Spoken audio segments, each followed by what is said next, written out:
Hi friends, welcome to bio earn. আমরা যে class 10-এর Ryan মার্টিনের কোশ্চেন ব্যাংক থেকে জীবন বিজ্ঞান বিষয়ের মডেল কোশ্চেন পেপারগুলো আলোচনা করছি। আজকে এই সিরিজের 12 নম্বর পার্ট, অর্থাৎ 12 নম্বর স্কুলের যে মডেল কোশ্চেন পেপার রয়েছে সেটা নিয়ে আলোচনা করব। তো চলো একদম প্রথমেই আলোচনা শুরু করে দিই আমরা।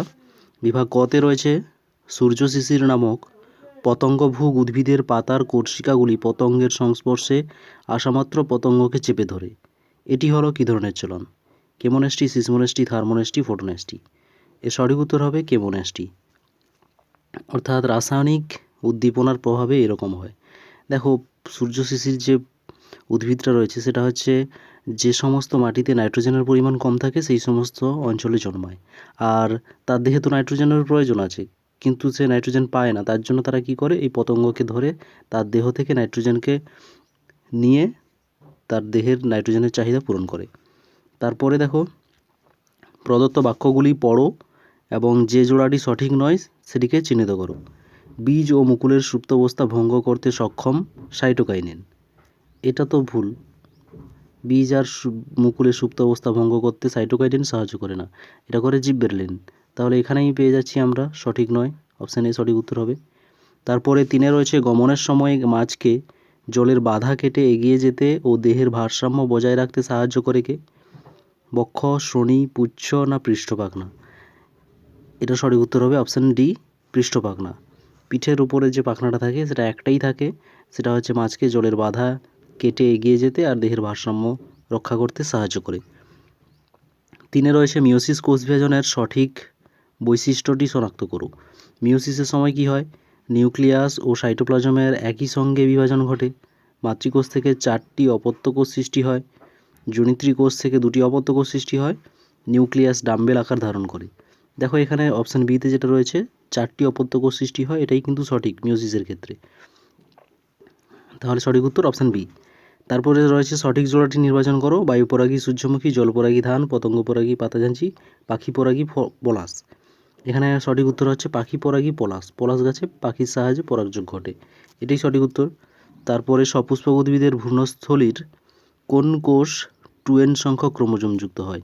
ভ্রূণস্থলীতে জানো তোমরা মাঝখানে যে দুটো কোষ যুক্ত হয়ে এন আর এন 2n তৈরি করে, তাদেরকে বলা হয় নির্ণীত নিউক্লিয়াস।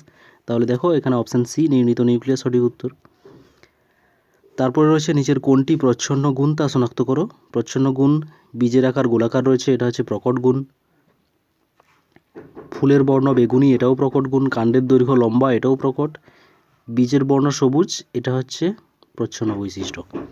তারপরে রয়েছে capital R, capital Y genotype যুক্ত মটর গাছ থেকে কত ধরনের গ্যামেট উৎপন্ন হবে তা নির্ধারণ করো। গ্যামেট উৎপাদন সংক্রান্ত প্রশ্নগুলো দেখো প্রায় প্রত্যেকটা পেজেই কিন্তু আসছে, এটা কিন্তু ইম্পর্টেন্ট রয়েছে। কিভাবে গ্যামেট বের করতে হয় তা একটা ভিডিও ডেসক্রিপশানে দেওয়া থাকবে, তোমরা দেখে নাও। আর দেখো এখানে এর একটা সূত্র রয়েছে, এখানে দেখতে হবে 2n। এই সূত্রটা থেকে কত ধরনের গ্যামেট পাওয়া যায় তা জানতে পারবো।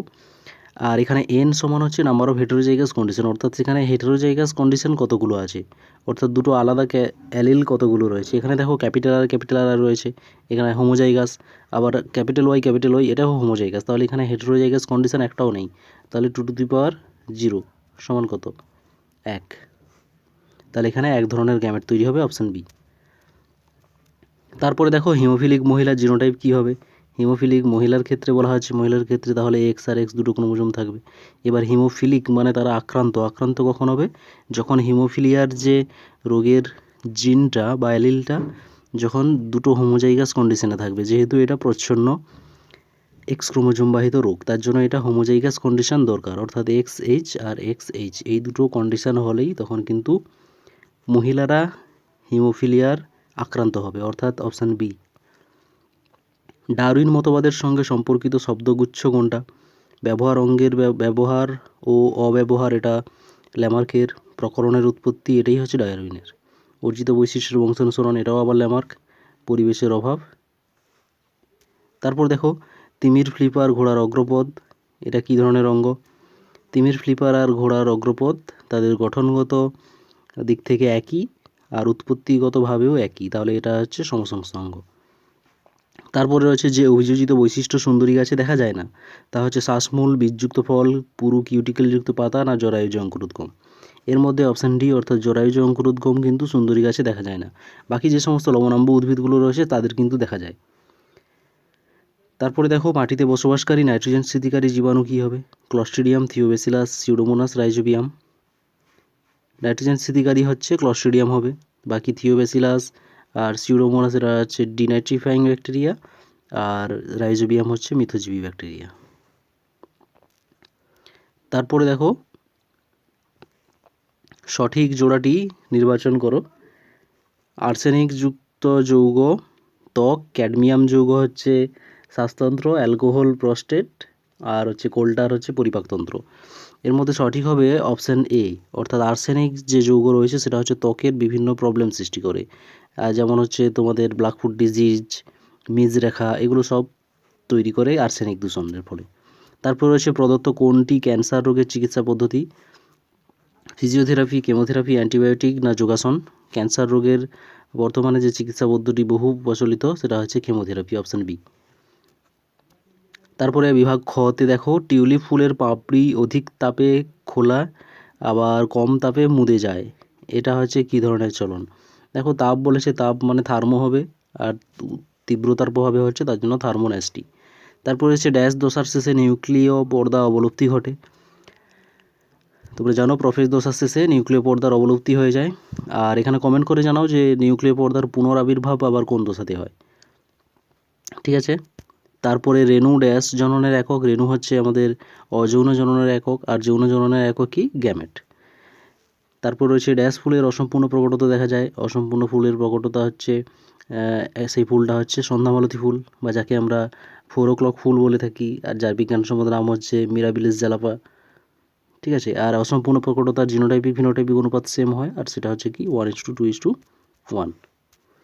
পরে আলফা থ্যালাসেমিয়ার জিন ড্যাশ নম্বর ক্রোমোজোমে অবস্থান করে। আলফা থ্যালাসেমিয়ার জিনটা হচ্ছে 16 নম্বর ক্রোমোজোমে অবস্থান করে, আর বিটা থ্যালাসেমিয়াটা হচ্ছে 11 নম্বর ক্রোমোজোম।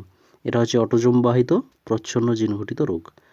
তাহলে এদেরকে প্রকাশ পাওয়ার জন্য কি দরকার? প্রচ্ছন্ন জিনটু যে জিন দুটো রয়েছে তাদেরকে কিন্তু হোমোজাইগাস কন্ডিশনে থাকতে হবে। তারপরের প্রশ্ন, ড্যাশ হলো যে একটি জীবন্ত জীবাশ্ম। জীবন্ত জীবাশ্ম জানো তোমরা, স্পেনোডন হবে, রাজকাঁকড়া হবে যেটাকে লিমুলাস বলা হয়।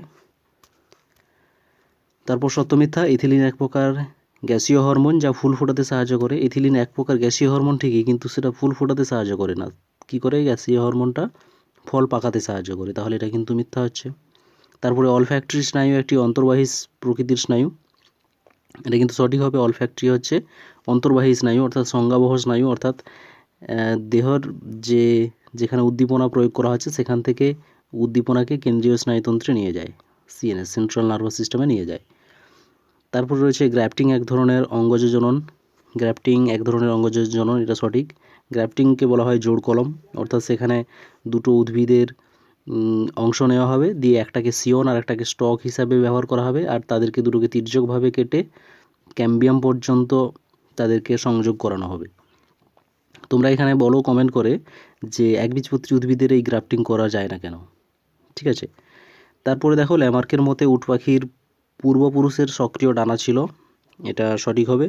ল্যামার্ক ভেবেছিল যে উট পাখি যে আগে ছিল তাদের কিন্তু সক্রিয় ডানা ছিল, তারপরে তারা সেই ডানার ব্যবহার না করার জন্য তাদেরকে নিষ্ক্রিয় ডানায় পরিণত হয়েছে, আর তারপরে উট পাখি উড়তে পারে না। তারপরে রয়েছে দেখো সিম্বগোত্রীয় উদ্ভিদের মূলে অ্যাজোটোব্যাক্টর ব্যাকটেরিয়া বসবাস করে। সিম্বগোত্রীয় মূলের অ্যাজোটোব্যাক্টর বসবাস করে না, মিথজীবী ব্যাকটেরিয়া রাইজোবিয়াম বসবাস করে। তারপরে রয়েছে দেখো সুন্দারল্যান্ড হটস্পট অঞ্চলটি উত্তর পূর্ব ভারতের ভুটান থেকে মায়ানমার পর্যন্ত বিস্তৃত, এটাও হচ্ছে মিথ্যা। সুন্দারল্যান্ড রয়েছে আন্দামান নিকোবর দ্বীপপুঞ্জ বা তার কাছাকাছি যে দ্বীপপুঞ্জগুলো রয়েছে সেখানে। নেক্সট চলে এসো, স্তম্ভ বিস্তম্ভ রয়েছে হাইপারমেট্রোপিয়া। প্রথমে হাইপারমেট্রোপিয়া জানো তোমরা চোখের একটা ত্রুটি, যেটা হচ্ছে দূরের দৃষ্টি স্পষ্ট দেখা যায় কিন্তু কাছের দৃষ্টি স্পষ্ট দেখা যায় না। এই ধরনের যে প্রবলেম তাকে বলা হচ্ছে হাইপারমেট্রোপিয়া, আর এটার জন্য যে লেন্স ব্যবহার করতে হবে সেটা হচ্ছে উত্তর লেন্স, অর্থাৎ পজিটিভ পাওয়ারযুক্ত চশমা। তারপর রয়েছে ক্লিভেজ। ক্লিভেজ জানো তোমরা, অনেকবারই এসেছে এই টার্মটা। ক্লিভেজ হচ্ছে সাইটোকাইনেসিস পদ্ধতি প্রাণীদের ক্ষেত্রে, আর উদ্ভিদের ক্ষেত্রে সাইটোকাইনেসিস পদ্ধতি কি? কোষপাত বা সেল প্লেট। তারপর রয়েছে রাসায়নিক বিবর্তনবাদ। রাসায়নিক বিবর্তনবাদ জানো, যেটাকে কেমোজেনি হিসাবে পরিচিত। এটা হচ্ছে ওপারিন আর হেলডেন এই তত্ত্বের প্রবর্তক। তারপর রয়েছে ডাটুরিন। ডাটুরিন হচ্ছে দেখো হাঁপানি রোগের ঔষধ হিসাবে ব্যবহার করা হয়, option G. Christmas disease. Christmas disease হচ্ছে হিমোফিলিয়া বি কে বলা হয় ক্রিস্টমাস ডিজিজ, আর হিমোফিলিয়া এ কে বলা হয় কি রয়্যাল হিমোফিলিয়া, ঠিক আছে, রয়্যাল ডিজিজ। তারপরে রয়েছে বৃদ্ধির কোষীয় বিভেদন দশা, অর্থাৎ বৃদ্ধির সময় যে কোষীয় বিভেদন দশা দেখা যায় সেই সময় কি হয়? বিভেদন দশাতে বিভিন্ন কলা, অঙ্গ, তন্ত্র এগুলো গঠিত হয়, অর্থাৎ অপশান বি সঠিক উত্তর, ঠিক আছে। তারপরে দেখো একটি শব্দ বা একটি বাক্যে উত্তর দাও। বি সদৃশ্য রয়েছে প্রথমে হাইপোথ্যালামাস, পন্স, থ্যালামাস, মাইলিন সিদ। এখানে দেখো হাইপোথ্যালামাস, পন্স, থ্যালামাস এগুলো হচ্ছে মস্তিষ্কের অংশ, আর মাইলিন সিদ হচ্ছে নিউরনের অংশ, তাহলে এটাই বি সদৃশ্য। পরের প্রশ্ন, নিউরোফাইব্রিলের কাজ কি? নিউরোফাইব্রিল তোমরা জানো, নিউরোফাইব্রিল হচ্ছে নিউরন যে রয়েছে, নিউরনের কোষ দেহ, তারপরে অ্যাকশন আর ডেনড্রন। এই কোষ দেহে বা অ্যাকশনে বা ডেনড্রনে কিছু তন্তুর মতো রয়েছে, যেগুলো হচ্ছে মাইক্রোফিলামেন্ট বা মাইক্রোটিবিউল দিয়ে তৈরি হয়, তাদেরকে বলা হচ্ছে নিউরোফাইব্রিল। তন্তুর মতো দেখতে হয়, এর জন্য তাকে বলা হচ্ছে ফাইব্রিল। আর এগুলোর কাজ কি? এগুলো নিউরনের যে একটা স্ট্রাকচার রয়েছে সেই স্ট্রাকচারটাকে মেনটেন করে, প্রথমত স্ট্রাকচার। আর হচ্ছে সেকেন্ড কি কাজ করে? সেকেন্ড হচ্ছে এরা নিউরনের মধ্যে যে সমস্ত উপাদানগুলো রয়েছে, অর্থাৎ প্রোটিন এছাড়া আরও যে বিভিন্ন উপাদান, তাদেরকে এক স্থান থেকে অন্য স্থানে ট্রান্সপোর্টে সাহায্য করে, ঠিক আছে, অর্থাৎ এক স্থান থেকে অন্য স্থানে যেতে সাহায্য করে এই নিউরোফাইব্রিলগুলো। তারপরের প্রশ্ন দেখো, নিচের কোন শব্দ জোড় দেওয়া হয়েছে? স্পাইরোগাইরা হচ্ছে খণ্ডীভবন, তাহলে প্লাজমোডিয়াম কি হবে? স্পাইরোগাইরা খণ্ডীভবন পদ্ধতিতে জনন সম্পন্ন করে। প্লাজমোডিয়াম যেটা হচ্ছে ম্যালেরিয়ার জীবাণু, সেটা কি পদ্ধতিতে বংশবিস্তার করে? বহু বিভাজন, ঠিক আছে, বহু বিভাজন। তারপরে রয়েছে উটের আরবিসি গোলাকার হলে কি সমস্যা হতো? উটের আরবিসি হচ্ছে কীরকম হয়? ডিম্বাকার আকৃতির, কিন্তু সেটা যদি গোলাকার হতো তাহলে কি সমস্যা হতো? দেখো উটের আরবিসি যেহেতু ডিম্বাকার, এর সুবিধাগুলো রয়েছে। এর সুবিধা কি? ডিম্বাকার হওয়ার জন্য এরা হচ্ছে প্রায় 240% পর্যন্ত তাদের আয়তন বৃদ্ধি করাতে পারে। কিন্তু যদি ডিম্বাকার হতো, যদি গোলাকার হতো তাহলে কিন্তু এই 240% পর্যন্ত কিন্তু তাদের আয়তনকে বৃদ্ধি করাতে পারতো না। আর একটা সমস্যা হতো, এই যে উটের আরবিসি ডিম্বাকার, এর জন্য কি হয়? যখন রক্তে জলের পরিমাণ কমে যায়, অর্থাৎ ডিহাইড্রেশন হয়, তখন কিন্তু এগুলো সংকীর্ণ রক্তবাহের মধ্য দিয়ে চলাচল করতে পারে, যেহেতু লম্বাটে আকৃতির আছে আর ক্ষুদ্র আকৃতির হয়, তাহলে এরকম সরু একটা রক্তবাহের মধ্য দিয়ে তারা যেতে পারবে। কিন্তু যদি এরকম গোলাকার হতো তাহলে কিন্তু এই সরু রক্তবাহের মধ্য দিয়ে কি যেতে পারতো না, তাহলে তাদের শারীরবৃত্তীয় বিভিন্ন কাজে অসুবিধা হতো। এই দুটো পয়েন্ট লিখে নাও, ঠিক আছে। তারপরে দেখো মানুষের দেহের স্বাভাবিক অবস্থায় ডিপ্লয়েড ক্রোমোজোমের সংখ্যা কত? ডিপ্লয়েড ক্রোমোজোম সংখ্যা অর্থাৎ 2n, মানুষের 2n সমান কত? 46। আর হ্যাপ্লয়েড কত? 23।